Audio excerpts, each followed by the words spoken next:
Nancy Peri, Lyons Celebrity Psychic.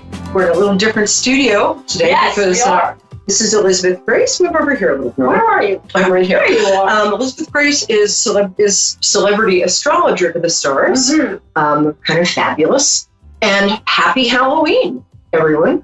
Halloween is a time that for 2,000 years has been thought about as a time that souls, the veil between worlds was kind of thin. So souls of the dead could come back and say hi to us, or give us candy, but that came a little later.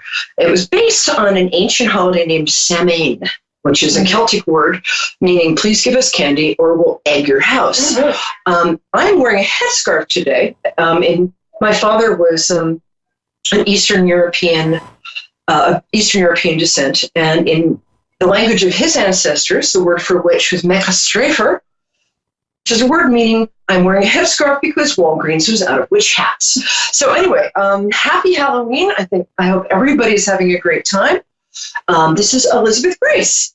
She's not just some random witch I picked up in the street, but enough about my personal life. That's Elizabeth. And Elizabeth Grace is a Wellesley-educated astrologer who I respect enormously. And before we get into astrology, we're just going to sing a quick Halloween song. Ready? Yeah. Soul cake, please give us a soul cake. One for Peter, one for Paul, one for the one who made us all. Soul cake, please give us a soul cake. One for Peter, one for Paul, one for the one who made us all. Soul cake. And soul cake is because people used to, Halloween started out, trick-or-treating started out as kids, people going from house to house begging for soul cakes with it, which they would then dedicate to or consecrate to sort of give to the people in their lives that they loved who had passed as a way of giving them snacks and also placating them so they didn't come down and move things around. Anyway, so this is Elizabeth Grace, and hi. Thank you for coming. Thank you for having me. I wish the lighting was more flattering. So we had a little technical difficulty, which I believe was due to spooks, goblins, gremlins, and possibly astrology and pixies. Why is it due to astrology? It's due because I looked at the chart for the moment we were going to start our show.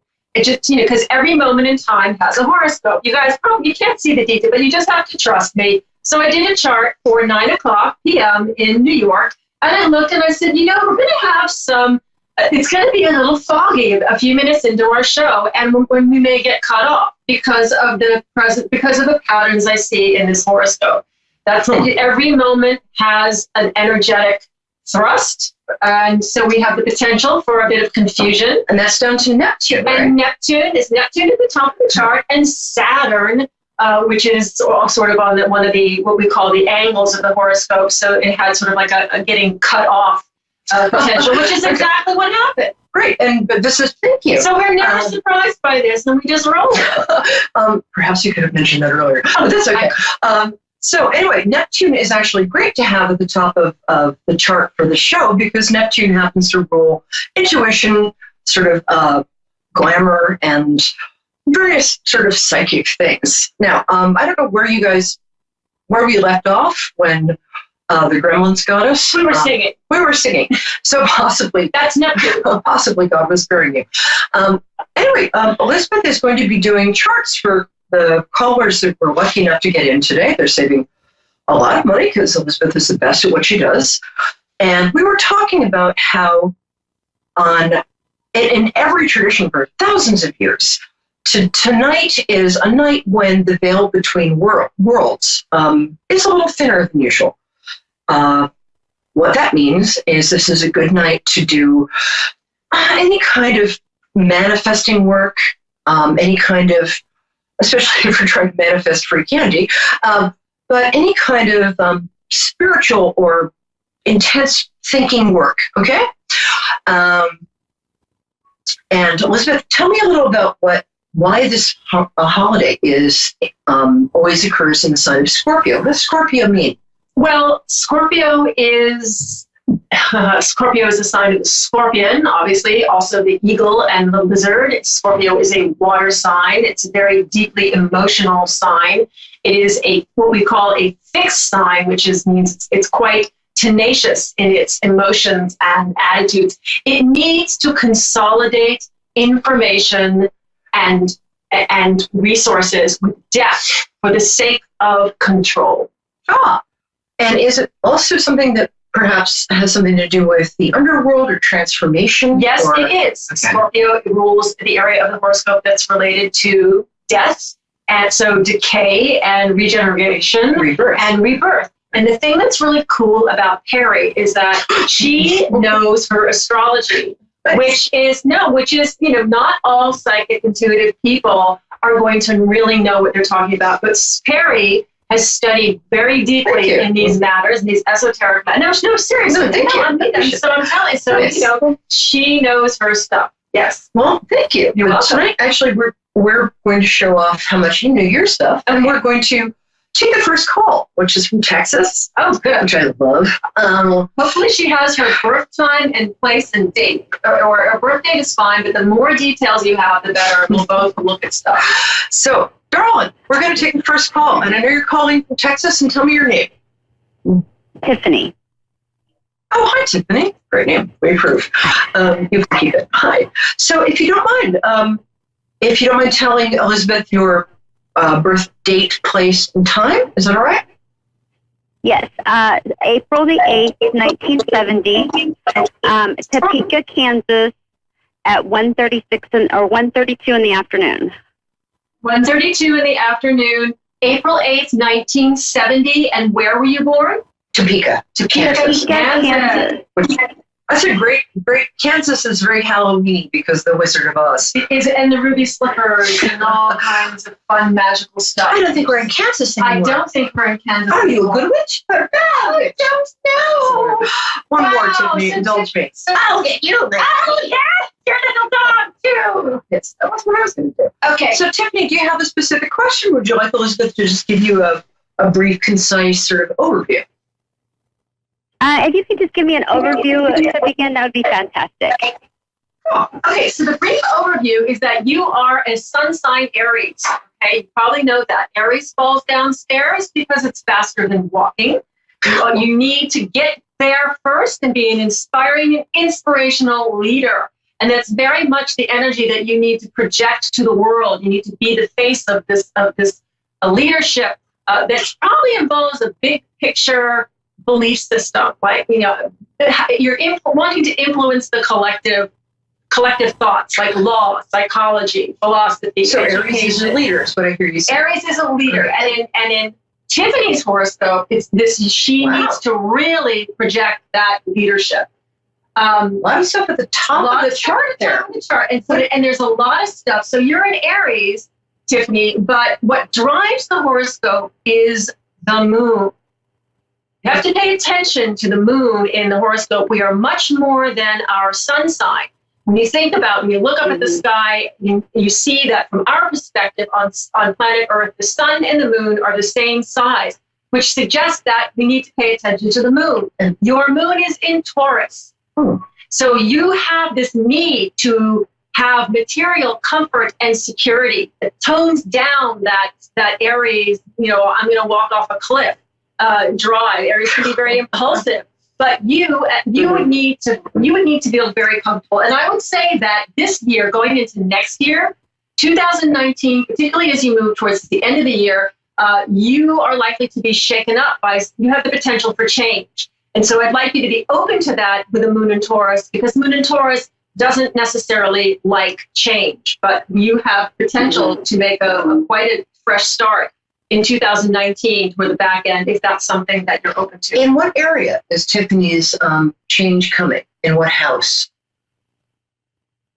Okay, well, it's hitting the change that I'm seeing is actually hitting what we call the angles of the horoscope. So it's hitting, so it suggests profession.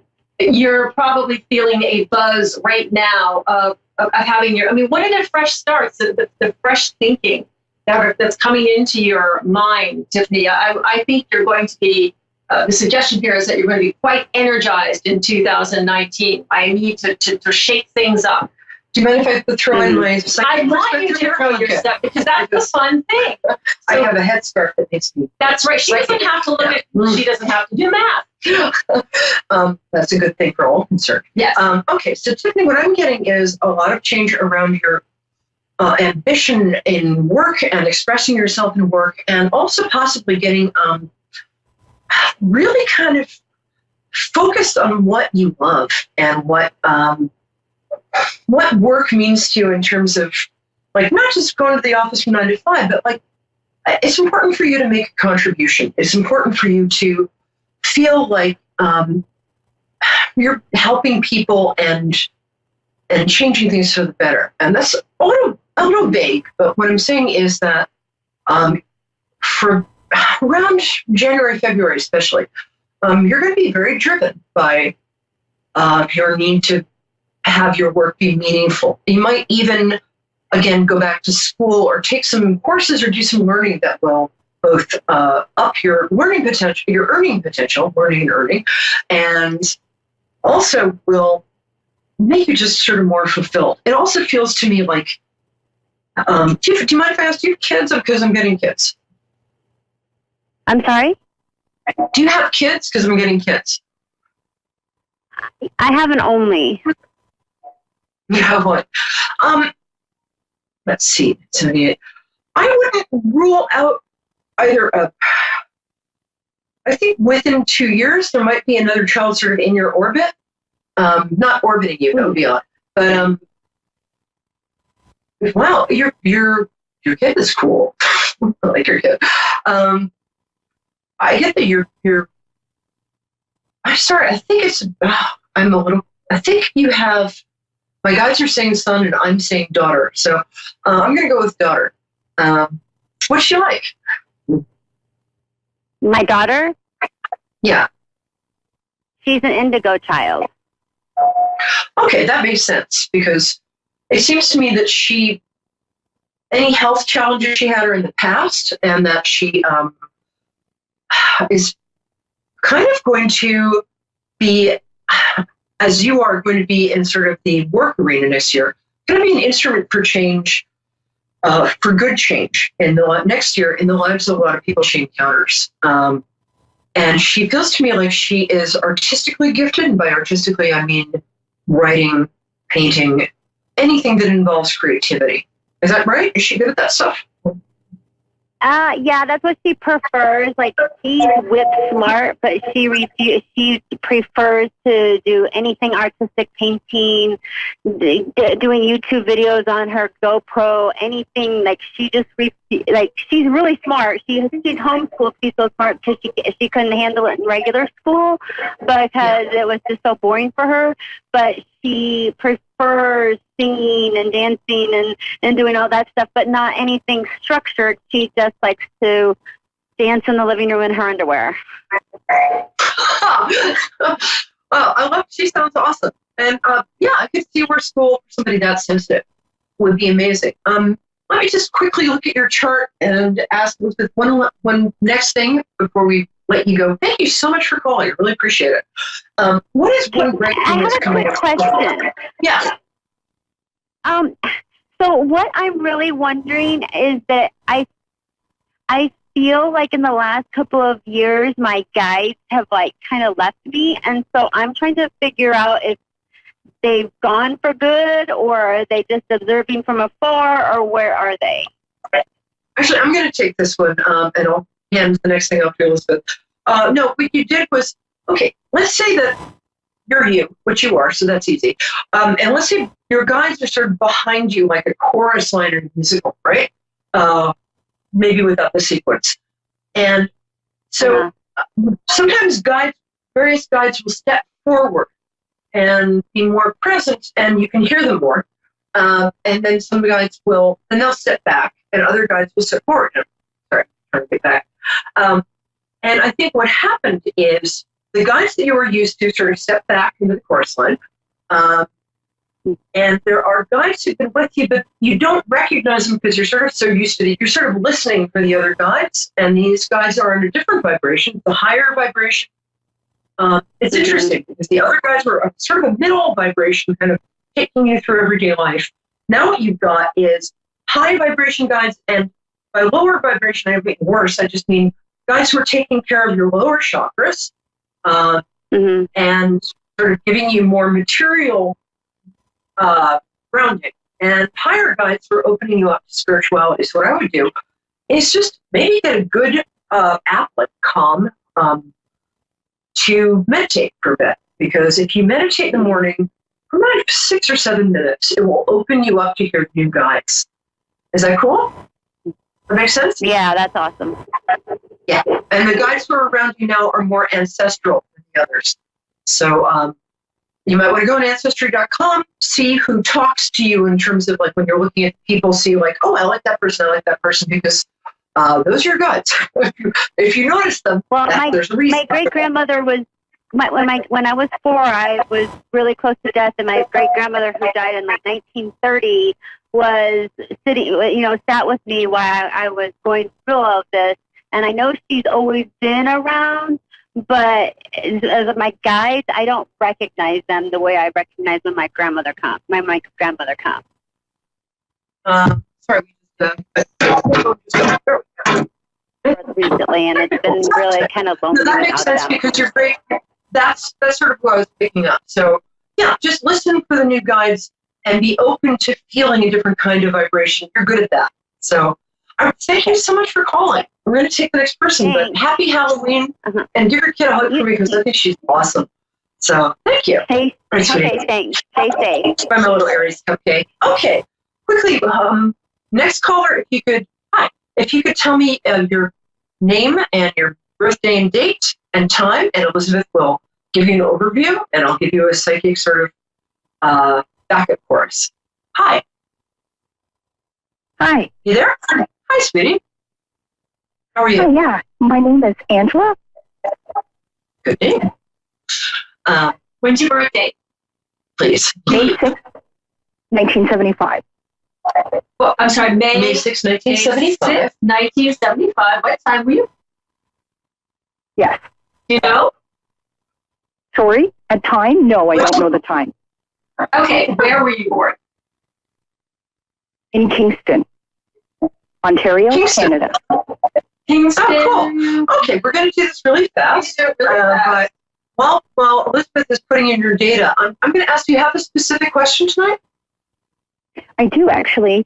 My life has really just been turned upside down, and I'm wondering what you see within the next, 6 months for me. I would give yourself about 2 weeks to really be nice to yourself because you've been so stressed that you haven't had any time to kind of process what happened. And this is going to sound a little crazy, but drink a lot of water. I know that sounds too simple to be effective, but that often helps process emotions. A lot of the stuff that happened to you it was old structures being taken away because they didn't serve you anymore, if that makes sense. And people who weren't in your best interest being sort of taken out of your life. And the reason that happened was to sort of clear the runway for what's coming up. My feeling is that you are taking a big step out of your comfort zone. And because you're here for a reason, a number of reasons, but you're here for a big reason, it's almost like your guides and your higher power kind of just got stuff that was maybe holding you back. And nobody likes having stuff taken away or having structures taken down. But if you're here for like a real reason, like you are, a lot of times you get sort of pushed out of your comfort zone, like a baby bird being pushed out of the nest by its slightly sadistic mother. So it can fly. We've got 2 minutes. So Elizabeth, really quickly, tell me very concisely. Very concisely, you are a Taurus driven by a moon in Pisces. So you have all this energy to build a wonderful material empire, but you need to have a vision and an ideal behind it. Yes, there is there's an intuitive, sensitive part to this material empire that you need to build. And where you are at in life, you're having your midlife crisis, and you just got hit by in May of this year was the first hit, and we're just having the second hit, like right this minute. Like next month will be the second hit of this the crisis that everybody goes through at your age in life, where you want to just reinvent yourself. So quickly, where's your Jupiter, so we can give her a little guide to where a good place to go Jupiter's is? in 11 degrees of Aries. And what house? Well, we don't know because we don't right, know her good point. birth time. Okay, so that says to me, if your Jupiter's in Aries, I feel it's in your 11th house. That's my intuitive hit. So be more proactive. The more you express your like what you want, it's almost like you need to be radically benevolently selfish, because you've been taking care of everybody else. And it's time for you to really get clear about what you want, because you're going to be given in meditation or just by asking the information you need to sort of fulfill your next mission. You had a great life, but it's about to get a lot bigger. And so a lot of self-care. And I'm sorry, we only have about 30 seconds, but if you can call in next week, I'd love to sort of explore this more with you. And but thank you for calling in, and happy Halloween. Happy Halloween. And we're going to close with that Halloween song we were singing before. We're singing it more. Okay. Soul cake, we'll give us a soul cake. One for Peter, one for Paul, one for the one who made us soul cake, soul cake.